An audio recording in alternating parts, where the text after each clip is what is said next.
Hello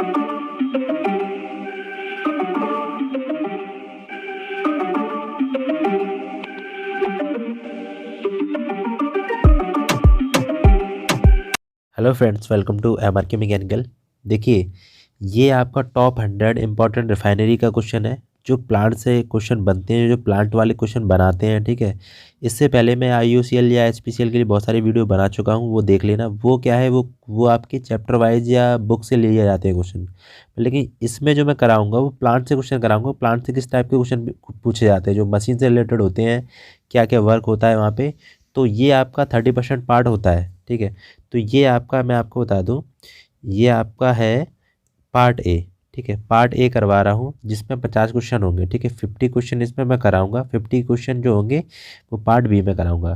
तो देखिए, आपको क्या करना है, वीडियो को लाइक ज़रूर कर देना है। बहुत मेहनत से कंटेंट तैयार कराया मैंने, और आपने लाइक नहीं किया तो बहुत ही प्रॉब्लम होगी, ठीक है। लाइक करना तो ज़रूरी है। देखिए, वीडियो को आप तो लाइक करना पड़ेगा, ठीक है, क्योंकि बहुत ही मेहनत से मैंने वीडियो बनाया है। और इतनी मेहनत करी है इसमें वीडियो बनाने में, मुझे मुझे पता है। करीबन देखो, डेटा ये सर्च करना पड़ता है, उसके बाद फिर टाइपिंग करनी पड़ती है, तो आपको एक लाइक करने में दिक्कत होती है, ठीक है। ना तो आप सब्सक्राइब करते हो, ना लाइक करते हो। आप पहले क्वेश्चन देख लीजिएगा, ठीक है। पहले मैं क्वेश्चन आपको लगा देता हूँ। तो सबसे पहले हम फर्स्ट क्वेश्चन देखते हैं। यहाँ पे फायर ट्रायंगल का क्वेश्चन लिया गया है कि फायर ट्रायंगल, फायर मतलब सेफ्टी से लिया गया क्वेश्चन, ठीक है। तो the element of fire triangle are, the element of fire triangle are क्या हो सकता है, इसमें से आंसर कोई बताएगा। तो एलिमेंट ऑफ फायर ट्रायंगल होते हैं, वो होते हैं आपके हीट, ऑक्सीजन और फ्यूल, ठीक है। ये आंसर आपका हो जाएगा। तो यहाँ पे कुछ समझ लेते हैं। देखिए, ये आपका जो दे रखा है यहाँ पे, ये फायर ट्रायंगल है, ठीक है। फायर ट्रायंगल का मतलब ये होता है कि जब तीनों, हीट, फ्यूल, ऑक्सीजन, जब तीनों मिक्स हो जाएंगे तभी आपकी आग जलेगी, ठीक है, फायर जलेगी। तो यहाँ पे आपको दिख रहा है कि हीट भी है और ऑक्सीजन भी है और फ्यूल भी। अगर हम इसमें से, अगर हम हीट को, जैसे मान लो ऑक्सीजन को हटा दें, ऑक्सीजन को हटा दें, तो आपकी फायर है वो नहीं जलेगी, ठीक है। तो ये एक कॉन्सेप्ट होता है, जब हम आग लग जाती है हमारी रिफाइनरी में, तो वहाँ पे कुछ ना कुछ ऐसा किया जाता है कि वहाँ पे ऑक्सीजन को हटा दिया जाता है, मतलब ऑक्सीजन आएगी ही नहीं। तो वहाँ पे फॉर्म यूज़ किया जाता है आपका फायर को बुझाने के लिए, ठीक है। तो इसको हम आगे कॉन्सेप्ट समझेंगे। तो यहाँ से आपको पता चल गया होगा किस तरीके के क्वेश्चन मैं लेकर आया हूँ। बहुत ज़्यादा अच्छी तरीके से क्वेश्चन बनाया है कंटेंट। तो आपको वीडियो को लाइक ज़रूर करना है, चैनल को सब्सक्राइब भी कर लेना, जो भी मैकेनिकल के स्टूडेंट हैं, जो आपकी एचपीसीएल, आईयूसीएल, ओएनजीसी जिसकी तैयारी भी कर रहे हैं, उसके लिए बहुत ही ज़्यादा इंपॉर्टेंट होने वाला है वीडियो। चलिए नेक्स्ट क्वेश्चन देखेंगे आप। तो देखिए दोस्तों, अभी रात को बज रहे हैं 11 o'clock। मैं आपके लिए वीडियो बना रहा हूँ, ठीक है। तो मेहनत कर रहा हूँ आपके लिए, तो आपको क्या करना है, वीडियो को लाइक भी ज़रूर कर देना है, ठीक है। तो यहाँ पे देखिए, फायर ट्रायंगल जो है ना, वो अब इसकी डेफिनेशन में लिख रखी है फायर की। तो fire is a chemical reaction, 3 element, heat, fuel, oxygen. तो कोई भी पूछे कि व्हाट इज़ फायर, तो आप इस तरीके से उसको इंटरव्यू में आंसर दे सकते हो, ठीक है। इसका कॉन्सेप्ट ये बता सकते हो कि केमिकल रिएक्शन जब होगा, जब हीट, ऑक्सीजन और फ्यूल तीनों जब मिल जाएंगे, ठीक है। समझ में आ रहा है। जैसे मान लो आपका लैंप होता है, लैंप जब होता है ना, उसमें फायर जलती है, मान लो ऊपर से उसको ढक लिया, तो वो मतलब लैंप बुझ जाता है। इसका मतलब क्या है, वहाँ पे ऑक्सीजन को हम रिमूव कर रहे हैं, ऑक्सीजन जा ही नहीं रही है, इसलिए बुझ जाता है। तो यहाँ पे ये कॉन्सेप्ट है। बाद बाकी नेक्स्ट क्वेश्चन देखते हैं आप। देखिए, वीडियो में समय लगेगा, ठीक है। ये मत सोचना कि वीडियो में जल्दी 10 मिनट में ख़त्म हो जाएगा, 10 मिनट वाला वीडियो नहीं है ये, ठीक है। मेहनत से वीडियो बनाया तो मेहनत में ही ख़त्म होगा ये, ठीक है। 1 आध घंटा लगेगा, तो ध्यान से देख लेना वीडियो को अच्छी तरीके से। मैं बेवकूफ़ नहीं बनाता किसी को, जो भी है इंपॉर्टेंट कराता हूँ। जिनको बेवकूफ़ी लगती है वो निकल ले यहाँ से, ठीक है। मैं सीधी बात कह रहा हूँ। तो यहाँ पे देखिए, in case of electrical fire which the fire extinguisher should be applied. तो यहाँ पे इलेक्ट्रिकल फायर के लिए जो फायर एक्सटिंग्विशर यूज़ किया जाता है वो क्या होगा भाई, यहाँ पे वो होगा आपका ड्राई केमिकल पाउडर, ठीक है। इसको शॉर्ट में हम क्या बोलते हैं, डीसीपी बोलते हैं, ठीक है। मेरी तबीयत भी ख़राब है, इसलिए फिर भी मैं बना रहा हूँ वीडियो आपके लिए। तो मेरी बात का कोई बुरा मत मानना, ठीक है। जो भी स्टूडेंट है जो मुझसे जुड़े हुए हैं वो बुरा नहीं मानेंगे। वो उन लोगों की बात कर रहा हूँ जो फालतू की कमेंट करते हैं और पढ़ते तो है नहीं बिल्कुल भी, क्योंकि जिनके एग्ज़ाम आने वाले हैं तो उनको पढ़ना चाहिए। वो फालतू की कमेंट करेंगे या वीडियो को डिसलाइक करेंगे, कुछ भी नहीं, ना तो लाइक करते हैं। तो उनकी बात कर रहा हूँ मैं, ठीक है। PDF भी आपको मिल जाएगी। PDF के लिए आपको लगभग 500 लाइक्स देने पड़ेंगे, ठीक है। 500 लाइक्स का टारगेट रखते हैं हम इसको। अगर 500 लाइक्स आपने पूरे कर दिए तो आपको सारी PDF अपलोड हो जाएंगी, जितनी पीछे की भी होंगी वो भी अपलोड कर दूंगा मैं। चलिए नेक्स्ट देखते हैं क्वेश्चन। तो भाई यहाँ पे देखिए मैं कुछ इंपॉर्टेंट आपको करा रहा हूँ, टाइप ऑफ फायर, ठीक है। तो टाइप ऑफ फायर में class A, class B, class C, class D और क्लास के फायर होती है, ठीक है। तो सबसे पहले हम क्लास ए की फायर देख लेते हैं। क्लास ए की फायर में सबसे ज़्यादा जो ऑर्डिनरी कम्बस्टेबल आते हैं, जैसे मान लो कि वुड है, पेपर है या क्लॉथ है, इनमें जो फायर लग जाती है वो क्लास ए की फायर होती है। क्लास बी की फायर में क्या करेंगे, ग्रीस है, ऑयल है, पेंट, सॉल्वेंट है, इनमें आग लग जाती है तो वो क्लास बी की फायर होती है। क्लास सी की फायर देखिए, क्लास सी की फायर मतलब इलेक्ट्रिकल इक्विपमेंट, इलेक्ट्रिकल इक्विपमेंट होते हैं, जैसे इलेक्ट्रिकल पैनल, मोटर, वायर, ये इसमें आग लग जाती है तो क्लास सी की फायर होती है। क्लास डी की फायर में देख लीजिए, कंबस्टेबल मेटल, जैसे मेटल में आग लग गई, जैसे मैग्नीशियम है, एल्यूमिनियम है, इसमें अगर आग लग जाती है तो आपकी क्लास डी की फायर होती है। बाद बाकी यहाँ देखते हैं क्लास के में न्यूमेरिकल कुकिंग इक्विपमेंट, जिसमें कुकिंग ऑयल, एनिमल फैट्स या वेजिटेबल ऑयल होते हैं, इनमें आग लग जाती है तो ये के की फायर होती है। मतलब बेसिकली जो इंपॉर्टेंट पूछा जाता है वो A B C D ही पूछे जाते हैं ज़्यादातर, ठीक है। जिसमें सबसे ज़्यादा आपका आता है बी क्लास की फायर इंपॉर्टेंट होती है और C क्लास की सबसे ज़्यादा पूछी जाती है, ठीक है, एग्जाम में। अब हम नेक्स्ट देख लेते हैं।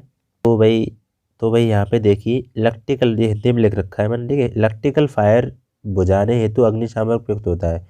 तो इलेक्ट्रिकल फायर जो बुझाने हेतु यूज़ होता है वो CTC होता है। CT मतलब कार्बन टेट्राक्लोराइड एक्सटिंग्विशर, ठीक है। कार्बन टेट्राक्लोराइड एक्सटिंग्विशर होता है वो CTC, मतलब इसकी शॉर्ट फॉर्म होती है CTC, ठीक है। तो इलेक्ट्रिकल फायर होती है ELECTRICL। इलेक्ट्रिकल फायर जो लग जाती है उसमें कार्बन टेट्राक्लोराइड एक्सटिंग्विशर यूज़ किया जाता है। अब हम नेक्स्ट क्वेश्चन देखते हैं। यहाँ पे देखिए ये आपका question very very most important बन जाता है, ठीक है। ये इसलिए बता रहा हूँ मैं कि ये जब आप प्लांट में जाओगे, तो वहाँ पे क्या है कि वहाँ पे फायर लग जाती है। तो यहाँ पे तेलीय फायर, जो ऑयल फायर होती है, ऑयल फायर जैसे आपका HSD मतलब हाई स्पीड डीजल है, जैसे डीजल हो गया, केरोसिन हो गया, ठीक है, इस तरीके से, या पेट्रोल हो गया, ठीक है, पेट्रोल हो गया, इसमें अगर आग लग रही है आपकी तो कैसे बुझेगी वो, किस तरीके से, तो फोम टाइप यूज़ करते हैं उसको, ठीक है, फोम टाइप। तो इसको मैं समझा रहा हूँ आपको आगे, तो बी आंसर इसका हो जाएगा। नेक्स्ट देखते हैं। तो ये ऑयल वाली फायर है, ठीक है, हिंदी में लिखा है, कोई दिक्कत नहीं, नेक्स्ट इंग्लिश में चलेगा, ऑयल टाइप की फायर, तो यहाँ पे फॉर्म टाइप हो जाएगा। नेक्स्ट देखते हैं। तो देखिए फॉर्म टाइप की फायर बुझाने के लिए AFFF यूज़ करते हैं। इसका फुल फॉर्म होता है एक्वाइज फिल्म फॉर्मिंग फॉर्म, ठीक है, AFFF वेरी मोस्ट इंपॉर्टेंट होता है। तो यहाँ पे मैंने लिख रखा है पूरा अच्छी तरीके से, पूरी PDF में पूरा अच्छी तरह से लिख रखा है मैंने जो भी लिखा है। देखिए fire fighting form is a form use for fire suspension. It's role is to cool the fire and to coat the fuel, preventing its contact with oxygen, resulting in suppression of the combustion। अब इसका use कैसे करेंगे वो आपको आगे दिखा रहा हूँ। देखिए जैसे मान लो आपकी फायर लग गई, ठीक है, ये टैंक है, ऑयल के टैंक है, ये ऑयल के टैंक है, जैसे ये भी टैंक है, तो इसमें देखो दिख रहा है आपको फायर लगी है। तो एक स्प्रे आ रही है, देखो ये स्प्रे आ रही है वाइट कलर की, देखो इसमें वो जो है ना AFFF, ठीक है, AFFF है वो यूज़ हो रहा है, ठीक है। तो साथ में और आपका वाटर होगा जो रेड पाइपलाइन में चलता है, पाइपलाइन भी रेड होता है, रेड में वाटर हाई प्रेशर का वाटर होता है। तो इस तरीके से क्या होगा कि इसके ऊपर जो फायर लगेगी, ये उसके ऊपर हम मान लो स्प्रे करेंगे नोजल के द्वारा हाई प्रेशर पे, वाटर प्लस AFFF जो फॉर्म है, तो इससे क्या होगा, इसके ऊपर एक लेयर बन जाएगी फोम की, तो ऑक्सीजन कट हो जाएगी, ठीक है, O2 है वो कट हो जाएगी, इसके द्वारा जो फायर होगी वो बुझ जाएगी, ठीक है, पुट आउट हो जाएगी। नेक्स्ट देखते हैं, समझ लेते हैं थोड़ा। तो इस तरीके से वो निकलता है, ठीक है, जैसे ये लगा हुआ है, तो ये जो दिख रहा है ना सफ़ेद सफ़ेद कलर का, वो AFFF ही है, ठीक है, AFFF है, एक्वायर फिल्म फॉर्मिंग फैक्टर, ठीक है, फॉर्मिंग फॉर्म होता है। तो ये आपका इस तरीके से दिख रहा है, इस तरीके से हम फायर को बुझाते हैं। देखिए यहाँ से भी क्लियर आपको हो जाएगा जहाँ तक है।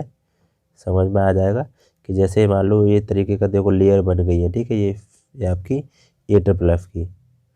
तो यहाँ से ये कॉन्सेप्ट क्लियर हुआ होगा। तो यहाँ से क्या होगा, ऑक्सीजन आपकी कट हो जाएगी और आपकी फायर बुझ जाएगी, क्योंकि हमने पढ़ा है हीट, ऑक्सीजन और फ्यूल तीनों होते हैं, तो उसमें एक चीज़ गायब कर दो, हटा दो, तो आपकी फायर बुझ जाएगी। नेक्स्ट देखते हैं। देखिए यहाँ पे ये इंपॉर्टेंट चार्ट है, ये कह रहा है know your fire extinguisher colour code PSN EN3। तो यहाँ पे देखिए सबसे पहले वाटर है, फोम है, ड्राई पाउडर है, CO2 कार्बन डाइऑक्साइड और वेट केमिकल है। तो ये आपके अलग अलग टाइप के फायर एक्सटिंग्विशर है। तो यहाँ पे ये देखिए वाटर वाला जो है ना, वाटर वाला वो क्या कह रहा है, यूज़ किस में करेंगे, यूज़ ऑन वुड, पेपर और टेक्सटाइल फायर।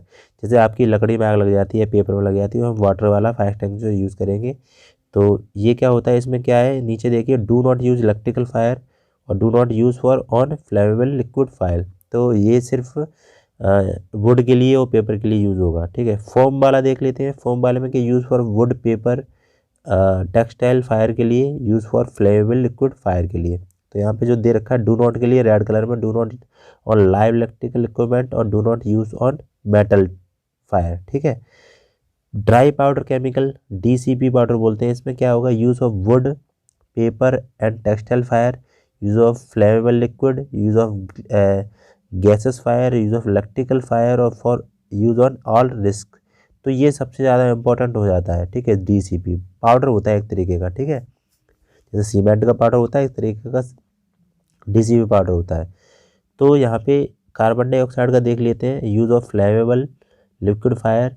तो ये चीज़ें दिखाई गई हैं, मैं आपको इससे क्लियर बता दे रहा हूँ कि ये जो दिखा रहा है कि जैसे हम वाटर में आग लग जाती है, वाटर जो होते हैं या फोम टाइप के होते हैं, उनको किन किन में यूज़ कर सकते हैं, तो वो आपको दिखा रखा है इस चार्ट में।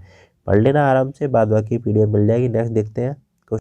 तो यहाँ से भाई क्वेश्चन नंबर 5 देखिए, prohibition sign are identify by which colour.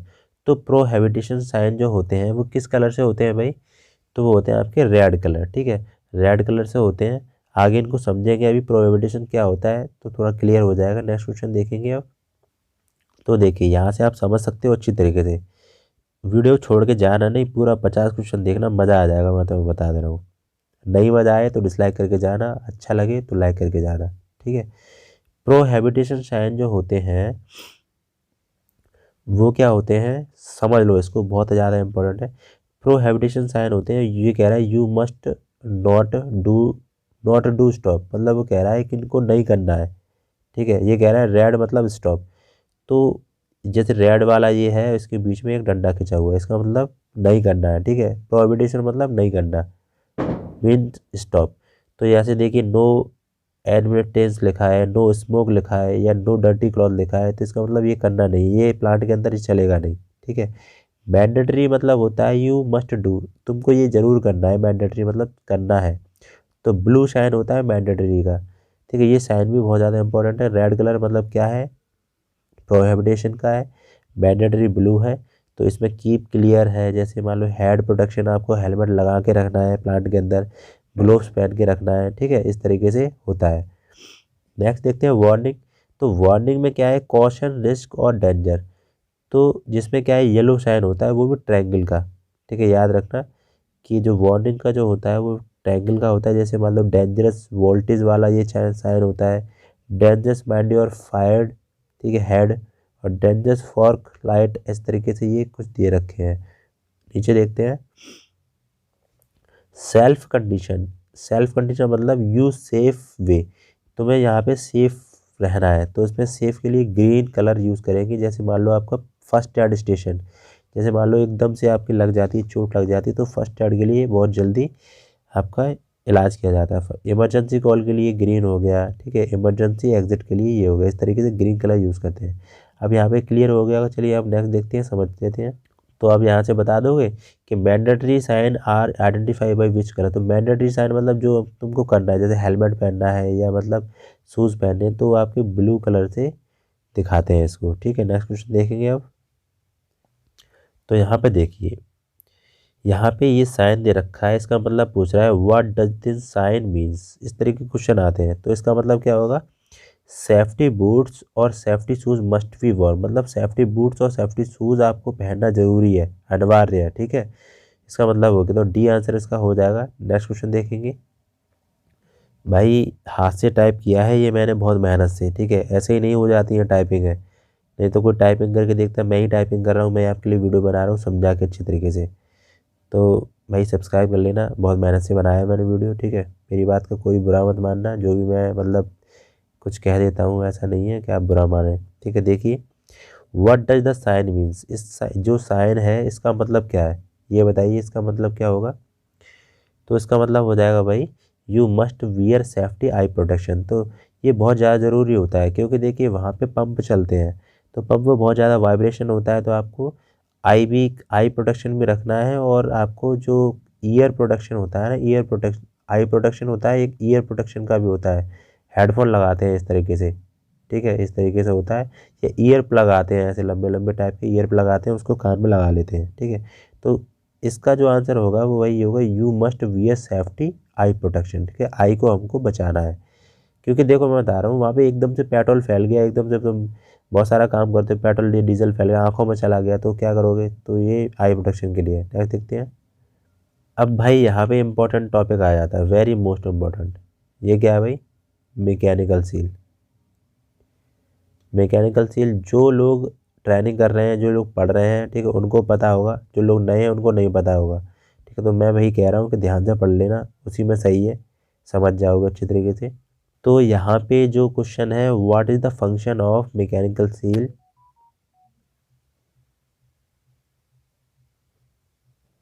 तो यहाँ पे जो क्वेश्चन है बहुत ही ज़्यादा इम्पोर्टेंट है, what is the function of mechanical seal in centrifugal pump. तो सेंट्रीफ्यूगल पंप में मैकेनिकल सील का वर्क क्या होता है वो आपको बताने, इनमें से आंसर कौन बता सकता है भाई, बताइए इसका आंसर कोई बता सकता है। तो इसका आंसर हो जाएगा prevent the leakage of liquid, ठीक है। तो लिक्विड जो लीकेज होता है उसको प्रिवेंट, बचाने के लिए इस मैकेनिकल सील का यूज़ करते हैं। नेक्स्ट देखते हैं इसके आगे क्या है। तो देखिए फिगर में आप देख सकते हो, ये सारे पार्ट हैं वो मैकेनिकल सील के हैं, ठीक है, मैकेनिकल सील के हैं। नेक्स्ट देखते हैं भाई क्या है स्लाइड में। देखिए भाई, यहाँ पे एक अरेंजमेंट होता है, पूरा फुल अरेंजमेंट बता रहा हूँ। देखिए ये मोटर है आपकी, ठीक है, ये मोटर है। मोटर के बाद यहाँ पे आपका सीम प्लेट लगती है, सीम प्लेट है, और कपलिंग अरेंजमेंट होता है इसमें, ठीक है, ये कपलिंग हो गया। उसके बाद फिर बियरिंग अरेंजमेंट लगता है, इसकी शाफ्ट जो ये पंप है आपका, ये पूरा पंप है, ठीक है, ये पंप होता है। मोटर हो गया, ये बियरिंग, ये आपका कनेक्टिंग वो होगी, ठीक है, यहाँ पे लगती है आपकी, यहाँ पे जो लगता है वो कपलिंग होता है, ठीक है, क्योंकि इसकी जो शाफ्ट होती है पंप की और इसकी शाफ्ट दोनों यहाँ पे जुड़ती हैं, ठीक है, इस जगह पे। तो यहाँ पे इस तरीके से होगा अरेंजमेंट।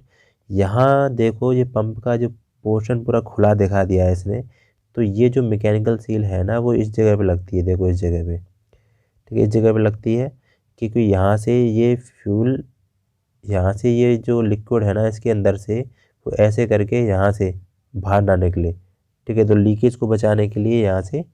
तो ये छोटी छोटी मोटर होती हैं आपके, जैसे मान लो मिक्सी मशीन होती है उसमें भी ये लगे होते हैं मैकेनिकल सील, ठीक है। नेक्स्ट देखते हैं।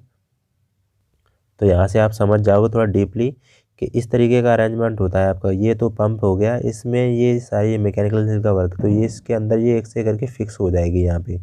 तो ये यहाँ से जो है ना फ्लूइड है, जो भी अंदर चलेगा, चाहे वो पेट्रोल हो या डीजल हो, वो यहाँ से, ठीक है, वो यहाँ से निकलेगा नहीं, ठीक है, अगर ये अरेंजमेंट अच्छी तरीके से फिक्स हो जाएगा यहाँ पे। समझ में आ गया आपके। तो चलिए नेक्स्ट देखते हैं अब। यहाँ पे, तो यहाँ पे मैंने देखी कुछ इंपॉर्टेंट पार्ट दे रखे हैं, अपने हाथ से लिख रखे हैं, ठीक है, क्योंकि डेटा मिलता नहीं है, ये बहुत मुश्किल से मिलता है। तो मैकेनिकल सील के पार्ट देखें। देखिए मैकेनिकल सील के पार्ट, दो पार्ट होते हैं। सबसे पहले होता है रोटरी पार्ट और होता है स्टेशनरी पार्ट, ठीक है। उसके बाद दूसरा नंबर पे आता है प्राइमरी सील होती है। प्राइमरी सील में आते हैं आपके रोटरी फेस होते हैं और स्टेशनरी फेस होते हैं, ठीक है, इस तरीके से हम डिफाइन करेंगे। सेकेंडरी सील होती है, प्राइमरी सील होती है, प्राइमरी सील में आपके रोटरी फेस आते हैं, सेकेंडरी फेस आते हैं, फिर उसके बाद आती है सेकेंडरी सील। तो सेकेंडरी सील में भाई देखिए, सेकेंडरी सील जो होगा उसमें आएगी ओ रिंग, ठीक है, ओ रिंग आती है, उसके बाद गास्केट आते हैं, टेफ्लॉन आते हैं। तो ओ रिंग सबसे ज़्यादा पूछी जाती है, किसकी बनी होती है, पीटीएफ की, मतलब सिलिकॉन कार्बाइड और पीटीएफ की, ठीक है। इसके बाद देख लेते हैं आगे, और इसकी गास्केट होती है वो टेफ्लॉन की बनी होती है। नेक्स्ट देखते हैं भाई। तो इस तरीके का अरेंजमेंट होता है। ये आपका ये स्टफिंग बॉक्स है, ठीक है, ये लिख रखा है मैंने, स्टफिंग बॉक्स है। उसके बाद ये ओरिंग लगी हुई है, ठीक है। ये आपके हैं रोटरी फेस, ये है आपका ओरिंग, दो ओरिंग होती हैं। ये आपकी स्प्रिंग है, इस तरीके लगी होती है, ये स्प्रिंग दिखा रखा है मैंने। ये स्टेशनरी फेस है, ठीक है, ये स्टेशनरी फेस है। और ये आपका रोटरी फेस है, ये वाला होता है ना, वो रोटरी फेस हो गया, पूरा लिख रखा है। और ये आपकी ग्रब स्क्रू है, ठीक है। तो पूरा अरेंजमेंट आप अच्छी तरीके से देख सकते हो, समझ सकते हो। आगे देखते हैं भाई, इस तरीके से फिटिंग होती है ये। तो यहाँ से आप समझ सकते हो भाई, देखिए ये स्प्रिंग है, ठीक है, ये स्प्रिंग हो गया, ये रोटरी फेस हो गया, स्टेशनरी फेस होगा। तो इम्पोर्टेंट ये दोनों बहुत ज़्यादा इंपॉर्टेंट है, पूछा जाता है रोटरी फेस और स्टेशनरी फेस के बारे में, ठीक है। तो देख लीजिए फिगर, मैं यहाँ पे चित्र के द्वारा आपको क्लियर कर रहा हूँ, ठीक है।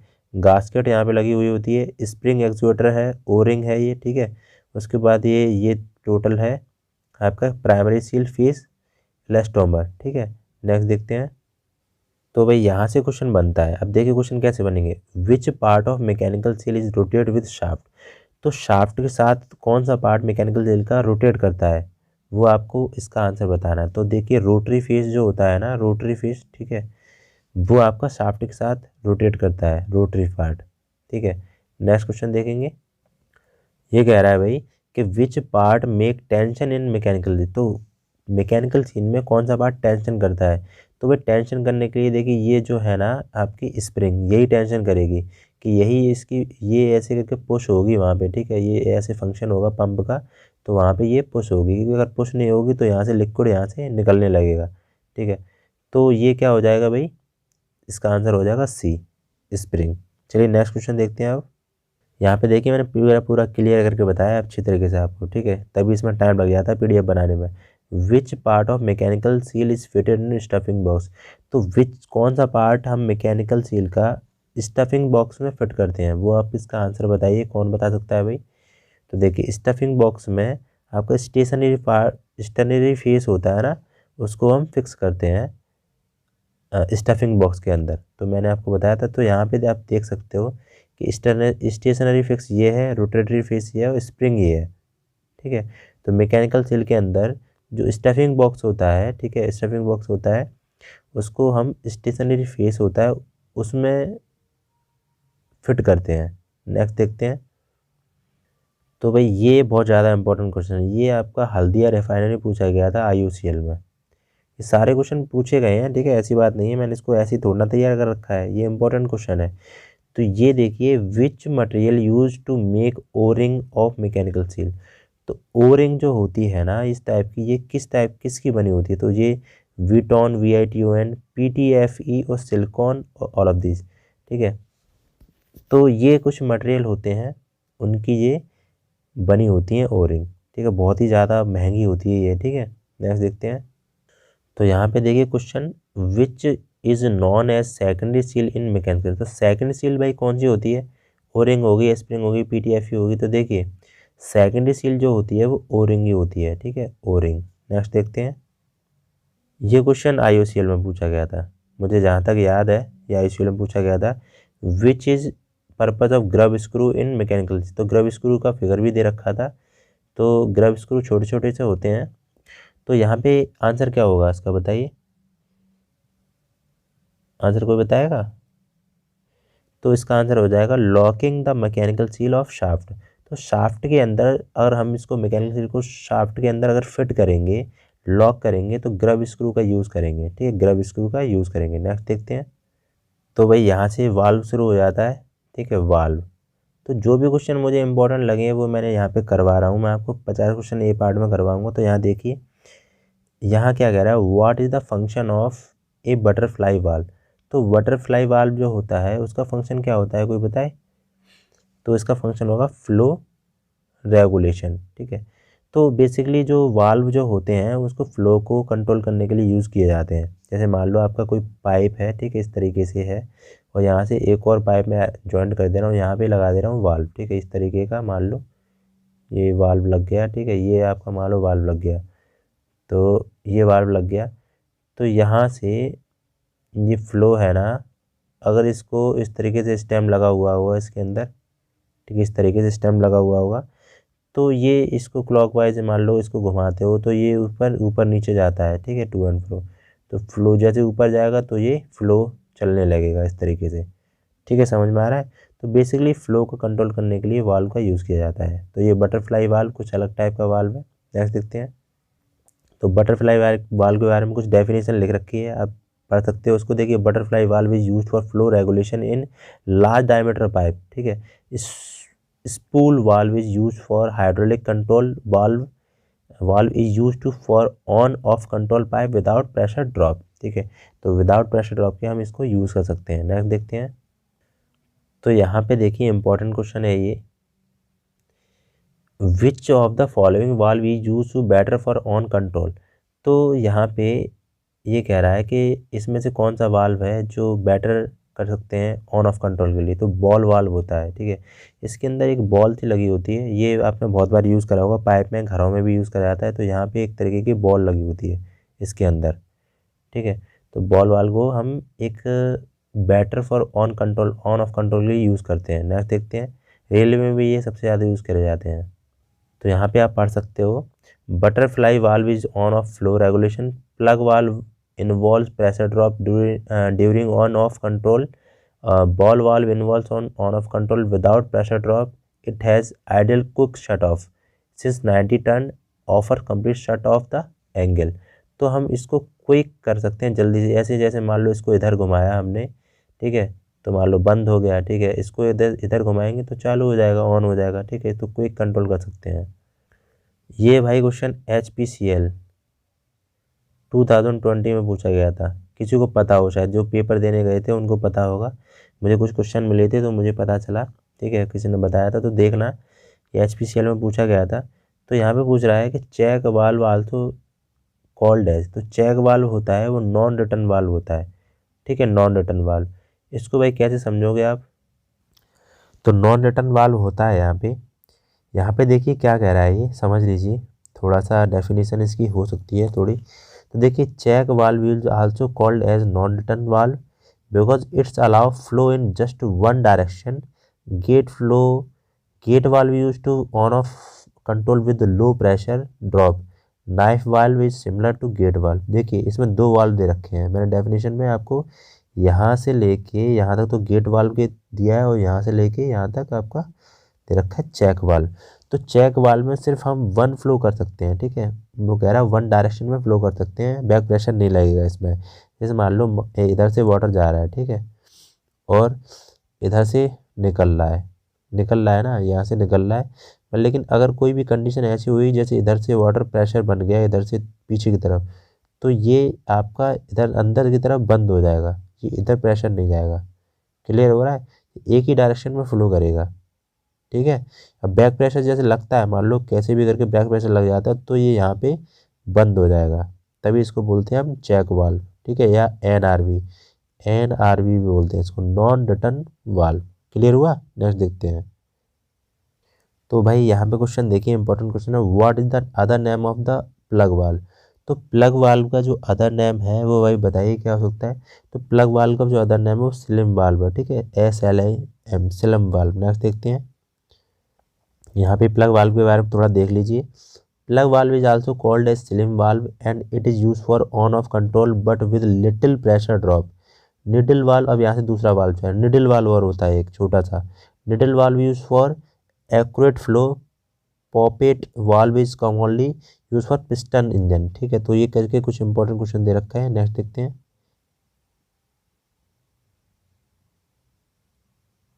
तो भाई यहाँ क्वेश्चन देखिए, in globe valve the flow rate control is determined by. तो ग्लोव वाल्व जो होते हैं उनका फ्लो किस तरीके से डिटरमाइन करता है, वो बताइए भाई, क्या आंसर हो सकता है इसका। इसका आंसर कोई बताएगा। तो देखिए, इसका आंसर होगा lift off the valve plug, ठीक है।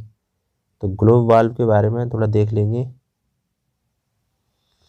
यहाँ देखिए question number 21, which valve is use to when a straight line fluid as minimum restriction is required. मतलब वो कह रहा है कि कौन सा वाल्व यूज़ करेंगे स्ट्रेट लाइन के लिए, जो फ्लूड स्ट्रेट लाइन में बहे और मिनिमम रेस्ट्रिक्शन हो, ठीक है, बैक प्रेशर ना लगे ज़्यादा, तो आराम से फ्लो हो जाए। तो कौन सा भाई, कौन सा वाल्व होगा, बहुत ही ज़्यादा इंपॉर्टेंट है, गेट वाल्व। ठीक है। तो गेट वाल्व इंपॉर्टेंट है, बहुत ज़्यादा यूज़ होता है गेट वाल्व। नेक्स्ट देखते हैं। तो यहाँ पे गेट वाल्व के बारे में थोड़ा सा डेफिनेशन बता दे रहा हूँ। Gate valve are use for when a straight line of fluid and minimum restriction in required. Gate valve can not be use for throttling. ठीक है, जहाँ पे थ्रॉटलिंग होती है वहाँ पे गेट वाल्व यूज़ नहीं करेंगे। जहाँ पे रुक रुक के प्रेशर आता है, बहुत तेज़ी से कम ज़्यादा हो जाता है, तो वहाँ पे गेट वाल्व यूज़ नहीं करेंगे। Due to their design they can be either use for completely closing और फॉर कम्प्लीटली ओपनिंग। तो कम्प्लीटली क्लोज और कम्प्लीटली ओपनिंग के लिए हम गेट वाल्व का, ठीक है, यूज़ करेंगे। ठीक है, तो इम्पोर्टेंट है ये गेट वाल्व। नेक्स्ट देखते हैं। क्वेश्चन नंबर 22 देखिए, which type of valve is preferred for vacuum application. तो वैक्यूम एप्लीकेशन जहाँ होती है वहाँ पे वह डाईफ्राम वाल्व यूज़ करते हैं। ठीक है, डाईफ्राम वाल्व होता है, बहुत ही ज़्यादा इंपॉर्टेंट है। ठीक है, ये इंपॉर्टेंट है बहुत ज़्यादा, याद कर लेना इसको। नेक्स्ट क्वेश्चन देखेंगे।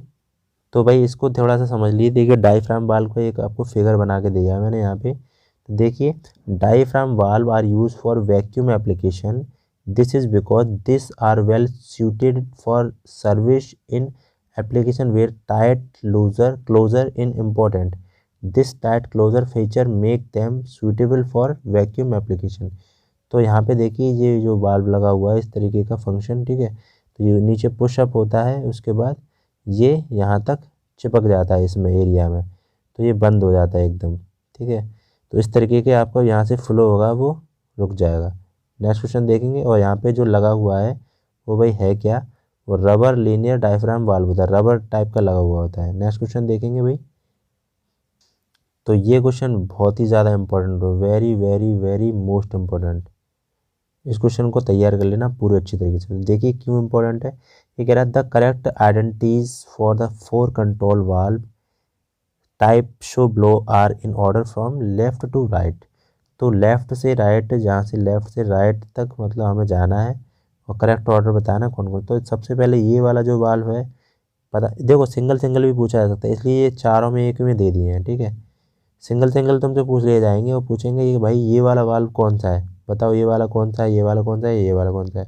तो आपको फिगर बना लो या फिर याद कर लेना, स्क्रीनशॉट ले लेना। ठीक है, तो ये वाला सबसे पहले देखेंगे 1 नंबर का सी ऑप्शन हो जाएगा। ठीक है, बॉल वाल्व का है, बॉल वाल्व का है क्योंकि बाद यहाँ पे बॉल टाइप की बनी है। ठीक है, इसके बाद ये वाला देखेंगे 2 नंबर का, तो ये गेट वाल्व का है। ठीक है, इसके बाद तीसरा नंबर का ये आपका बटरफ्लाई वाल्व का है। चौथा नंबर है ये प्लग वाल्व का है। तो इसलिए ये इम्पोर्टेंट है। ठीक है, क्वेश्चन बहुत इंपॉर्टेंट है, याद कर लेना इसको। तो भाई वाल्व क्वेश्चन देखिए, the purpose of valve packing use to, packing is to. तो पर्पस ऑफ वाल्व पैकिंग होती है, उसका मतलब क्या होता है, ये होता है seal process fluid from escaping past the stem. तो यहाँ पे मैं आपको बता दूँ, जो वाल्व होता है वहाँ के अंदर एक स्टेम लगा हुआ होता है, तो वहाँ पूरी सील होती है यहाँ पे एकदम, क्योंकि यहाँ से लिक्विड ना निकले। ठीक है, कोई भी इस तरीके से, तो उसको हम वाल्व पैकिंग बोलते हैं। तो seal process fluid from escaping past the stem. तो जैसे हम ऊपर फ्लू अगर स्टेम को अगर ऊपर नीचे कर रहे हैं तो बैक में आपका या इधर से फ्लूइड ना निकले। ठीक है, इस तरीके से इसको हम बोल सकते हैं वाल्व पैकिंग। नेक्स्ट देखते हैं, ग्लैंड पैकिंग भी बोलते हैं उसको।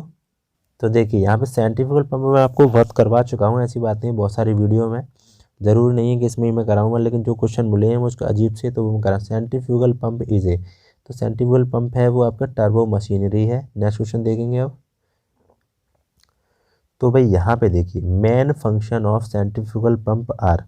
तो मेन फंक्शन जो होता है सेंट्रीफ्यूगल का, वो क्या होता है भाई, ट्रांसफ़र स्पीड होता है, ट्रांसफ़र प्रेशर होता है, ट्रांसफ़र टेम्परेचर होता है, ट्रांसफ़र एनर्जी होता है। कोई इनका आंसर बताइए भाई। आंसर ऐसे दो 26 का, जो भी आंसर तुम्हें लग रहा है ABCD वो जल्दी से दो, मैं वेट कर रहा हूँ, जल्दी बताइए क्या हो सकता है। प्रेशर को ट्रांसफ़र करेगा या एनर्जी को ट्रांसफ़र करेगा, इसका आंसर कोई बताए। देखिए मैं आपको क्लियर बता दे रहा हूँ, पंप जो होता है, ठीक है, सेंट्रीफ्यूगल पंप होता है, वो हाइड्रोलिक एनर्जी मतलब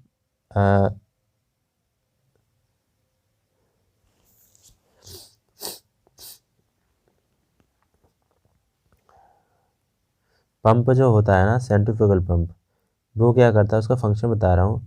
कोई भी फ्लूइड की एनर्जी है, ठीक है, फ्लूइड है, ठीक है, फ्लूइड की जो एनर्जी होगी उसको हम हाइड्रोलिक एनर्जी में चेंज करेगा। हाइड्रोलिक एनर्जी का मतलब प्रेशर एनर्जी में। ठीक है, तो प्रेशर एनर्जी में चेंज करेगा, लेकिन यहाँ पे प्रेशर को ट्रांसफ़र नहीं करेगा। ठीक है, ट्रांसफ़र एनर्जी होगी एक तरीके का, उसका आंसर ये होगा डी आंसर। तो कन्फ्यूज़न मत होना, ठीक है। यहाँ पे लिखा नहीं है वैसे, तो वहाँ पे इसका आंसर वैसे हो सकता है आपका ट्रांसफ़र एनर्जी भी सही है, और प्रेशर को ट्रांसफ़र नहीं करेगा क्योंकि वहाँ पे एनर्जी को ही ट्रांसफ़र कर रहा है। कोई भी फ्लूइड है, ठीक है, उसकी फ्लूइड को प्रेशर एनर्जी में चेंज करता है वो, ठीक है। तो इसका आंसर ये हो जाएगा कि कोई भी पंप है वो किसी भी फ्लूइड की एनर्जी को हाइड्रोलिक एनर्जी में चेंज करता है। हाइड्रोलिक एनर्जी होती है उसकी प्रेशर एनर्जी। नेक्स्ट क्वेश्चन देखेंगे, तो यहाँ पे थोड़ा पढ़ सकते हो उसको अच्छी तरीके से। ये लिखा है the primary objective of centrifugal pump is a transfer energy. Centrifugal pump is a turbo machinery. Turbo machine are machines that transfer energy between a rotor and fluid including both turbine and compressor. It is a mechanical device, ठीक है। तो इस तरीके लिख रखा है ना, देखिए। तो भाई इसका आंसर कौन बताएगा? Centrifugal pump transfer energy from, तो रोटर टू फ्लूइड या फ्लूइड टू रोटर या ड्राफ्ट टू रोटर या रोटर टू ड्राफ्ट। जल्दी इसका आंसर बताइए, कौन बताएगा? कौन होशियार है भाई, बताइए इसका आंसर, बताइए कौन बताएगा। तो देखिए मैं यहाँ पे थोड़ा सा बना दे रहा हूँ जिससे थोड़ा सा क्लियर हो जाएगा। इस तरीके से होगा। तो ये आपका एक आई है, ये इसको आई बोलते हैं, ठीक है। ये रोटर हो गया, रोटर कह सकते हैं इसको। तो क्या होता क्या है, क्या आंसर होगा इसका बताइए? तो इसका आंसर होगा रोटर टू फ्लूइड, ठीक है, रोटर टू फ्लूइड।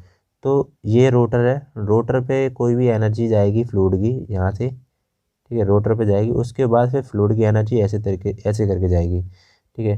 तो ये बहुत तेज़ी से घूमेगा, ठीक है। कर्व्ड बैकवर्ड कर्व्ड वेन होते हैं इसमें। तो इसके बाद फिर केसिंग से घूमता हुआ जो वाटर है वो इस तरीके से ऊपर की तरफ जाएगा, तो प्रेशर एनर्जी में जाएगा ये, ठीक है। तो रोटर पे सबसे पहले आएगा लिक्विड, लिक्विड घूमेगा बहुत तेज़, ठीक है, उसके बाद फिर ऊपर जाएगा, तो रोटर टू फ्लूइड होगा। नेक्स्ट क्वेश्चन देखेंगे, तो क्वेश्चन नंबर 28 देखिए, which among the following control valve flow rate. तो कौन सा फ्लो रेट के लिए यूज़ करेंगे, कौन सा क्या होगा बताइए? Which among the following control the flow rate. Flow को कंट्रोल करने के लिए क्या यूज़ करेंगे? वाल्व भी तो होता है, ये एक पहले सबसे पहले बताया, फ्लो को कंट्रोल करने के लिए वाल्व यूज़ होता है। तो बेसिक क्वेश्चन बन जाते हैं ये।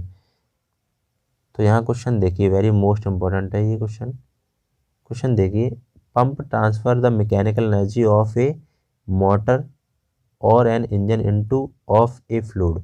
इसका आंसर कौन बताएगा, कोई बताए? पंप क्या करता है? पंप करता है भाई, देखिए, प्रेशर एनर्जी, ठीक है, प्रेशर एनर्जी, काइनेटिक एनर्जी और बोथ, ठीक है। तो दोनों होती हैं, प्रेशर एनर्जी और काइनेटिक एनर्जी, ठीक है, दोनों ट्रांसफ़र करता है। क्योंकि देखो यहाँ पे मैंने आपको बताया था, रोटर जब बनाया था मैंने, यहाँ से अगर शकिंग करेगा बहुत तेज़ी से, ठीक है, लो प्रेशर केशन होता है यहाँ पे, तो बहुत तेज़ी से वाटर आएगा, तो ये आपका घूमेगा, उसके बाद केसिंग में होते हुए ऐसे करके ये जाएगा। तो प्रेशर तो बन ही रहा है, प्रेशर एनर्जी तो हो रही है, प्रेशर एनर्जी, और फिर साथ में ये बहुत तेज़ी से वाटर जा रहा है, ठीक है। तो ये आपकी काइनेटिक एनर्जी होगी।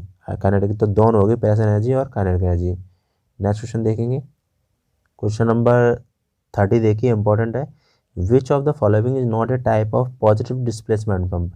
तो पॉजिटिव डिस्प्लेसमेंट पंप जो होते हैं वो इसमें से कौन सा नहीं है, ठीक है, वो है नहीं है आपका centrifugal pump. Centrifugal pump positive displacement pump नहीं आता है। रेसिप्रोकेटिंग पंप होते हैं, रोटरी डिस्प्लेसमेंट पंप होते हैं, आपके पॉजिटिव डिस्प्लेसमेंट पंप में आते हैं। नेक्स्ट क्वेश्चन देखेंगे, तो भाई इसका आंसर कौन बताएगा? Rotary displacement pump are suitable for handling. तो रोटरी डिस्प्लेसमेंट पंप जो होते हैं वो किस लिए सूटेबल होते हैं? वो होते हैं आपके ऑयल्स के लिए। नेक्स्ट क्वेश्चन देखेंगे, क्योंकि यही इसमें ही आते हैं आपके सेंट्रीफ्यूगल पंप, ठीक है। सेंट्रीफ्यूगल पंप जो होते हैं वही रोटरी डिस्प्लेसमेंट पंप होते हैं, वो ऑयल के लिए होते हैं। ऑयल मतलब आपके HSD हो गया, हाई स्पीड डीजल, ठीक है, HSD होता है। और MS हो गया, MS मतलब मोटर स्प्रिट बोलते हैं इसको, हम पेट्रोल बोलते हैं, ये पेट्रोल हो गया, ये डीजल हो गया, ठीक। कैरोसिनॉल होता है, नेफ्ता होता है, ये करके कुछ प्रोडक्ट बनते हैं रिफाइनरी में। तो भाई इसका आंसर कौन बताएगा? Which of the following is are example of rotary displacement pump. तो रोटरी डिस्प्लेसमेंट पंप कौन से होंगे भाई, बताइए इसका आंसर कौन बताएगा? तो गियर पंप, वैन पंप और रोटरी पिस्टन पंप, ये सब ऑल ऑफ एबव इसका आंसर हो जाएगा, ठीक है। रोटरी डिस्प्लेसमेंट पंप होते हैं ये। नेक्स्ट देखते हैं क्वेश्चन, तो भाई ये इंपॉर्टेंट क्वेश्चन है, ये कह रहा है pump is also called velocity pump. तो वेलोसिटी पंप जो होते हैं उसको हम सेंट्रीफ्यूगल पंप बोलते हैं। नेक्स्ट क्वेश्चन देखेंगे। क्वेश्चन बताइए आप, ये 34 क्वेश्चन है। Discharge capacity of reciprocating pump is that of centrifugal pump. तो डिस्चार्ज जो होता है, एक तो हो गया आपका रेसिप्रोकेटिंग पंप जो जो पिस्टन पंप होता है, ठीक है, रेसिप्रो। एक होता है आपका ये जो सेंट्रीफ्यूगल पंप होता है, ठीक है, इस तरीके का। तो क्या होता है, discharge capacity of the reciprocating pump pump is that centrifugal pump. तो क्या होगा भाई, बताइए इसका आंसर क्या होगा। इसमें डिस्चार्ज ज़्यादा होगा या इसमें डिस्चार्ज ज़्यादा होगा, बताइए। क्यों होता है डिस्चार्ज, किस में ज़्यादा होगा, बताइए कौन आंसर बताएगा। तो मैं आपको बता दूं, इसमें कम होगा, ठीक है, इसमें जो डिस्चार्ज होगा वो कम होगा, इसमें डिस्चार्ज ज़्यादा होगा। तो क्या आंसर हो जाएगा, ये हो जाएगा आपका लोअर देन, ठीक है, यहाँ पे लोअर देन लिखा जाएगा क्योंकि reciprocating pump is lower than that the centrifugal pump. Next question देखेंगे। तो भाई देखिए सब प्रैक्टिकली क्वेश्चन है और इम्पोर्टेंट क्वेश्चन है, ठीक है। मर्जी आए तो आप लाइक कर देना, नहीं कोई दिक्कत नहीं है, और नहीं लाइक करोगे तो वीडियो बनाने ही बंद कर दूंगा, क्योंकि मतलब है नहीं कोई ज़्यादा फालतू में मेहनत करो और लाइक भी करते नहीं हो ना, चैनल को सब्सक्राइब करते हो, तो कोई मतलब तो है नहीं। देखिए, which pump is more suitable for an application where very high pressure is required to deliver developed at a moderate discharge. तो भाई कह रहा है ये कि कौन सा पंप यूज़ करा जाता है जो वेयर हाई प्रेशर हो और आपका मॉडरेट डिस्चार्ज हो। ये आपका आंसर बताना है, इसमें से कौन सा होगा भाई आंसर। तो देखिए रेसिप्रोकेटिंग जो पंप होते हैं, ठीक है, रेसिप्रोकेटिंग पंप होते हैं ये वाले पिस्टन पंप, इसको हम पिस्टन पंप भी बोलते हैं। तो रेसिप्रोकेटिंग पंप यहाँ पे ये ऐसे करके लगे होते हैं, ठीक है, सक्शन और डिलीवरी वाल डिलीवरी पाइप होते हैं। तो इसमें जो हाई प्रेशर होता है और लो डिस्चार्ज होता है, ध्यान रखना। देखो मैं तुम्हें दो चीज़ क्लियर कर दे रहा हूँ। यहाँ पे ये पिस्टन पंप हो गया, एक तो हो गया ये आपका सेंट्रीफ्यूगल पंप, ठीक है, ये सेंट्रीफ्यूगल पंप हो गया। तो इसमें तो क्या होता है, हाई प्रेशर होता है, प्रेशर हाई होगा और डिस्चार्ज होगा वो लो होगा, डिस्चार्ज कम कम करेंगे, ठीक है। इसमें पता है क्या होगा, इसमें प्रेशर लो होगा, प्रेशर को कम करेंगे और हाई डिस्चार्ज होगा।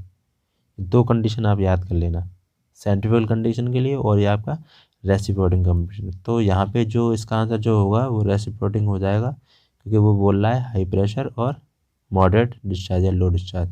नेक्स्ट क्वेश्चन देखते हैं। तो भाई ये सबसे ज़्यादा क्वेश्चन इसलिए लिया है मैंने कि वहाँ पे आपके यूज़ होते हैं प्रेशर गेज, ठीक है, प्रेशर गेज यूज़ होते हैं ऐसे करके। तो वहाँ पे जैसे यूज़ कर आप पेट्रोल वेट्रोल, जैसे आपका पेट्रोल चलेगा वहाँ पे सब पेट्रोल डीजल पाइपलाइन में, तो वहाँ पे प्रेशर गेज लगे होंगे। तो उसका भी फार्मूला पता होना चाहिए, what is the correct formula for absolute pressure. तो प्रेशर का, एब्सोल्यूट प्रेशर का भाई फार्मूला होता है, क्या होता है, वो होगा भाई सी, क्योंकि P absolute is equal to P vacuum plus P ATM, यही होगा। नहीं, इसका आंसर सी नहीं होगा, इसका आंसर डी होगा। देखो P absolute is equal to P atm pressure plus P gauge pressure, यही होगा डी आंसर, ठीक है, 36 का डी आंसर होगा। नेक्स्ट क्वेश्चन देखेंगे भाई। क्वेश्चन नंबर 37 देखिए, which of the following is dimensionless quantity equation. तो डायमेंशन किसकी नहीं होती है वो आंसर इसको बताना है, कौन सा होगा भाई। रेनॉल्ड्स नंबर डायमेंशन होती है इसकी, नहीं। यूलर नंबर, वेबर नंबर, इसकी डायमेंशनलेस नंबर आंसर, तो ऑल ऑफ एबव होगा। नेक्स्ट क्वेश्चन देखेंगे भाई। तो भाई ये सबसे ज़्यादा इंपॉर्टेंट क्वेश्चन है, ये पूछा जाता है मतलब, लेकिन सब लोग पता है क्या लगा के आते हैं, इसका पीक लगा के आते हैं, ठीक है, ज़्यादातर पिक दिया हुआ। तो यहाँ पे देखिए इसका आंसर जो क्या होगा, क्या हो सकता है, the highest point of siphon is called. सबसे पहले साइफन समझ लेते हैं। तो भाई साइफन है क्या, जैसे मान लो कि आपकी हिल है, ठीक है, इसके ऊपर ये आपका पाइप जा रहा है इस तरीके से, तो यहाँ से सक्शन करोगे तो यहाँ से आपका वाटर निकलेगा, ठीक है, ये इस तरीके से वाटर निकलेगा पाइप के थ्रू। तो ऐसा कोई अरेंजमेंट करते हैं हम, जैसे मान लो यहाँ पे पॉन्ड है आपका, कुछ भी पानी भरा हो, इसमें पाइप डाल दो, यहाँ से शक करना है आपको, ठीक है, ये शक करना है, तो साइफन बोलते। तो ये जो पीक होती है इसको, जो इस पॉइंट को हम क्या बोलते हैं, सबसे ज़्यादा क्वेश्चन आता है, तो उसको सबमिट बोलते हैं, ठीक है, क्या बोलते हैं भाई, क्या बोलेंगे भाई, सबमिट। चलिए नेक्स्ट क्वेश्चन देखेंगे आप। तो ये क्वेश्चन काफ़ी इंपॉर्टेंट है। Friction factor of laminar flow is given by. बहुत बार करा चुका हूँ ये क्वेश्चन, पिछले वीडियो देख लेना। तो इसका आंसर होगा 64/RE, ठीक है, 64 बाई रेनॉल्ड्स नंबर। तो रेनॉल्ड्स नंबर भाई क्या होता है, रेनॉल्ड्स नंबर का फॉर्मूला तो होता है आपका रो वी डी अपॉन म्यू। ठीक है, तो नेक्स्ट क्वेश्चन देखेंगे भाई। तो क्वेश्चन नंबर 40 देखिए, which of the following device does not use Bernoulli equation as a working principle. इसका आंसर कौन बताएगा, जल्दी बताओ इसका आंसर। तो इसका आंसर हो जाएगा भाई नन ऑफ एबव, क्योंकि देखिए वो कह रहा है which of the following device does not use Bernoulli equation as it working principle. तो सब ही करती हैं, वेंचुरीमीटर है और मीटर पिटोटिव, ये सब डिपेंड करती हैं आपके बर्नौली इक्वेशन पे। बाद बाकी इसका आंसर हो जाएगा भाई डी आंसर। नेक्स्ट क्वेश्चन देखेंगे। तो क्वेश्चन नंबर यहाँ पे कुछ ले रखे हैं मैंने, इजी क्वेश्चन, कोई दिक्कत नहीं। What is the ideal fluid. तो आइडियल फ्लूइड क्या होगा भाई, आंसर बताइए। तो आइडियल फ्लूइड होगा a fluid which has no viscosity. ठीक है, आइडियल फ्लूइड होते हैं जिसमें उस विस्कोसिटी नहीं होती है, सरफेस टेंशन नहीं होती है। ठीक है, तो ये आपके आइडियल फ्लूइड होते हैं। नेक्स्ट क्वेश्चन देखेंगे। क्वेश्चन नंबर 43 की, what is the dimension of force. तो एफ बराबर क्या होता है, एम ए होता है ना। ठीक है, ये होता है मास इनटू एक्सेलरेशन। तो यहाँ पे क्या बन जाएगा, एम एल टू क्या बनेगा, कोई बताएगा। M L T minus one बन जाएगा, सही है क्या। तो बी आंसर हो जाएगा M L T minus one. ठीक है, यही हो जाएगा। और गलत हो तो बताना कमेंट बॉक्स में। ठीक है, कोई दिक्कत नहीं है। तो यहाँ पे समझ सकते हो इसको, डायमेंशन ऑफ फोर्स का। चलिए नेक्स्ट क्वेश्चन देखेंगे। तो भाई ये आपका लॉस से आ गया। ठीक है, what is the correct formula of loss of exit of pipe. तो पाइप के एग्जिट पे जो लॉस होता है वो भाई क्या होगा, आपका हेड लॉस होगा, वो आपका V square upon T G होगा।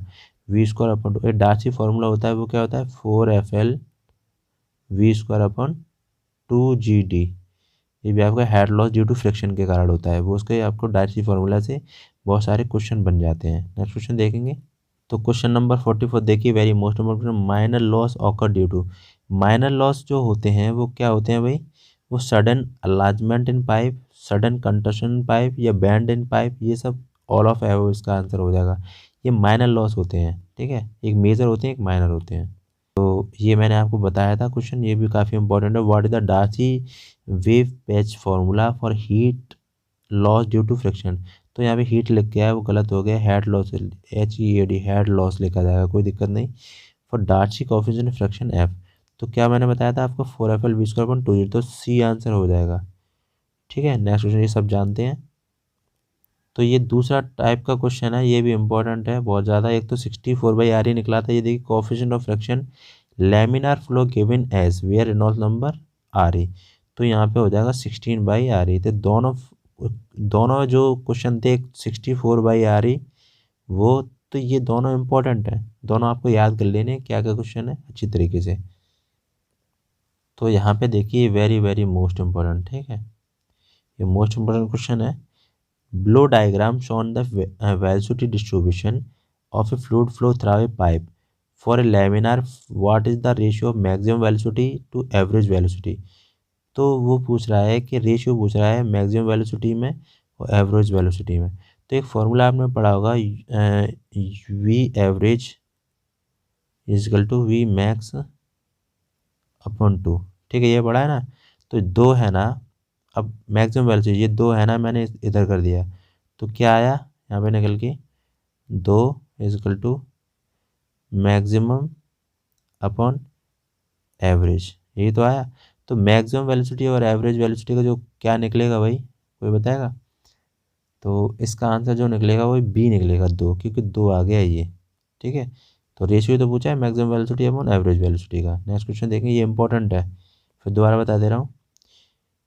V average, average velocity is equal to V maximum velocity upon two. ये बहुत ज़्यादा इंपॉर्टेंट फॉर्मूला, इस पर क्वेश्चन बहुत ज़्यादा बनते हैं, तो ये कर सकते हो आप। तो भाई ये क्वेश्चन इंपॉर्टेंट है, the flow fluid will be laminar friend. तो फ्लूइड जो लैमिनार होता है वो रेनॉल्ड्स नंबर कितना होता है, रेनॉल्ड्स नंबर लेस देन 2000। ठीक है, 2000 4000 से एवब होता है तो फ्लूइड होता है आपका टर्बुलेंट। चलिए नेक्स्ट क्वेश्चन देखेंगे। ये क्वेश्चन वेरी मोस्ट इंपॉर्टेंट, देखिए multi stage centrifugal pump are used obtain. तो कोई आंसर इसका बताइए सबसे पहले। ऐसे आंसर बताना आपको 49 डैश डाल के जो भी आंसर है ABCD वो आपको बता सकते हैं। आंसर बताइए इसका, अब तो लास्ट है, जल्दी बताइए। तो देखिए, मल्टी स्टेज सेंट्रीफ्यूगल पंप करते हैं वो हाई हेड के लिए करते हैं, हाई हेड, ठीक है।